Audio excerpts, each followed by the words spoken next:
شبلی بھی قوم۔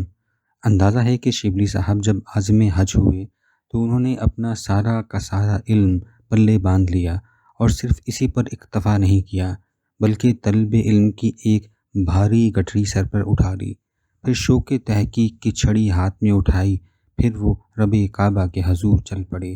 شبلی جی رب کعبہ کے حضور بھلا اس طرح جایا کرتے ہیں؟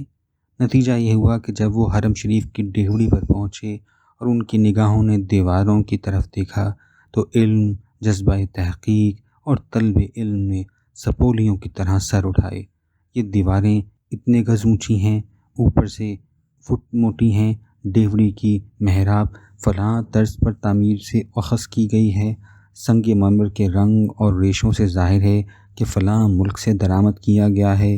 حرم شریف میں داخل ہوئے تو انہوں نے خانہ خدا سے کہا، آئی بیگ یور پارڈن، ذرا ٹھہریے، پہلے مسجد الحرام کی محرابیں گن لوں۔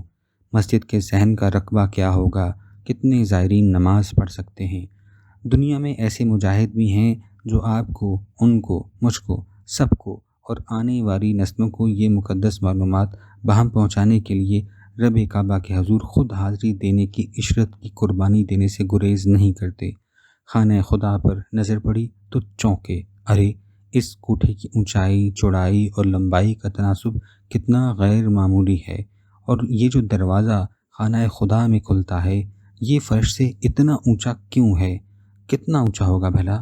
ذرا ٹھہریے، یہ جو کبوتر مسجد پر اڑ رہے ہیں کیا یہ واقعی مسجد پر بیٹ نہیں کرتے اور خانہ خدا کے اوپر پہنچ کر اڑان کی سمت بدل لیتے ہیں؟ کیا یہ احترام کی وجہ سے ہے یا کبوتروں کی نسلی عادت کی وجہ سے ہے؟ اگر آپ حج پر جائیں تو زیارتوں کے طواف میں نہ پڑ جائیے گا، ورنہ طلب علم اور شوق تحقیق آپ کے پاؤں میں چکر ڈال دے گی۔ زیارتیں آپ کے لیے ایسے صحرائے اعظم بن جائیں گی کہ آپ صحرا نوردی کو منزل سمجھنے لگیں گے۔ رب کعبہ کے حضور کی ایک جلد لے کر میں قدرت اللہ صاحب کے پاس گیا۔ میں نے کہا، حج پر اس سے بہتر اور اتنی مکمل کتاب میں نے آج تک نہیں دیکھی۔ قدرت نے کتاب کو دیکھ کر کہا، ہاں میں نے اسے پڑھا ہے، بہت خوب کتاب ہے۔ میں نے کہا، پڑھی ہے تو یہ بتائیے کہ کیا اس کتاب کا نام ٹھیک بیٹھتا ہے؟ کیا اس کتاب میں رب کعبہ کی حاضری ہے؟